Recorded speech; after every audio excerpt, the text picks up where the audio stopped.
Kennt ihr das? Manchmal hat man vom Auffrischen des Lievito Madre einfach noch mal Reste über. Ich zeige euch, wie ihr dieses leckere Brot ganz einfach nachbacken könnt.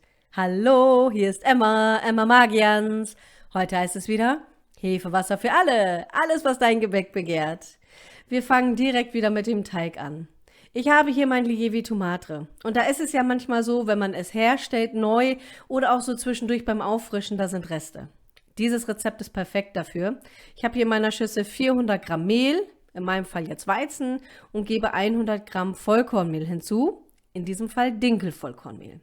Dann noch ein bisschen Salz, hier jetzt noch ein wenig Hefewasser. Das ist eine selbst hergestellte Hefe und wenn ihr das noch nicht ausprobiert habt, schaut mal oben rechts unter dem i, da steht genau drin, wie das Ganze geht. Noch ein bisschen Wasser. Und danach kommt die zweite Zauberzutat hier heute, Lievito Madre. Und ihr kennt das bestimmt auch, dass ihr manchmal einfach Überschüsse habt und gar nicht mehr hinterherkommt. Dieses Rezept ist perfekt dafür, denn ihr braucht wirklich 200 Gramm davon. Das ist richtig praktisch. Und am Ende verlinke ich euch auch nochmal weitere Rezepte, die ihr einmal ausprobieren könnt. So, in der ersten Minute in meiner Kenwood Cooking Chef mixe ich das auf der untersten Stufe und erst danach ein bisschen höher auf der Stufe 1, circa für 10 Minuten. Guckt mal, der Teig ist ein bisschen klebrig, das ist aber gut, es soll ja ein schönes Brot werden.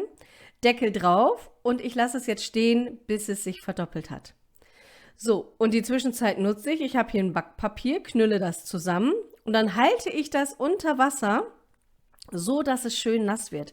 Denn, weil ich das heute im Topf backe, ist es super, wenn das Backpapier feucht ist, dann lässt es sich besser formen und es ist nicht so störrisch beim Reingeben. So, mein Brotteig hat jetzt ein bisschen gebraucht. Es geht so circa, und da kann ich wirklich nur circa Angaben machen, denn jedes Hefewasser und jede Lievito Madre ist anders. So circa 6 bis 10 Stunden dauert das. Guckt einfach, ihr kennt eure Zutaten ja auch am besten und das entwickelt sich manchmal auch. Wenn ihr da unsicher seid, backt es dann, wenn ihr Zeit habt und immer mal wieder gucken könnt. So, ich falte das jetzt hier ein bisschen rum. Ihr seht, er ist ein bisschen weich. Das liegt auch immer ein bisschen am Hefewasser. Und da geben wir jetzt Spannung drauf. Einfach so lange falten, bis es fester wird. Das könnt ihr hier sehen und dann forme ich mir das auch schon rund. Ihr könnt es auch freischiebend im Backofen backen, also ohne jegliche Form. Ich möchte das gerne einmal im Topf backen, das finde ich immer ganz schön. Deswegen gebe ich das jetzt einmal drauf, hier auf mein feuchtes Backpapier, noch ein bisschen Mehl drauf, schneide es ein. Und ihr könnt sehen, es sieht ein bisschen platt aus. Das ändert sich aber natürlich gleich, denn Lievito Madre und Hefewasser, die mögen sich total gerne, ist eine ganz tolle Kombi. Und ich bin schon gespannt, wie es euch schmecken wird.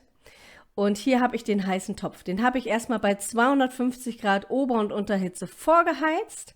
Ist auch super. Ich hatte vorher eine Ente drinne, dann der Deckel drauf und wieder rein. Dann stelle ich das auf 230 Grad runter. Und dann circa eine halbe Stunde ohne und 10 Minuten, mit Deckel und 10 Minuten ohne, sieht das Ganze so aus.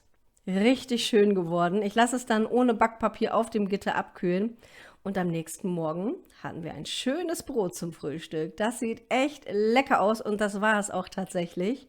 Meine Mitglieder wissen schon Bescheid, an diesem Rezept hänge ich schon ein bisschen länger, habe immer mal wieder rumgetüftelt. War nie mit dem Ergebnis zufrieden, jetzt bin ich das.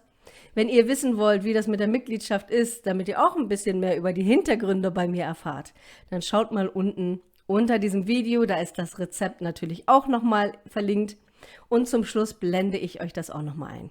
Hier jetzt noch die versprochene Playlist und neue Videos, die euch gefallen. Bin bald wieder zurück und herzliche Grüße, eure Emma.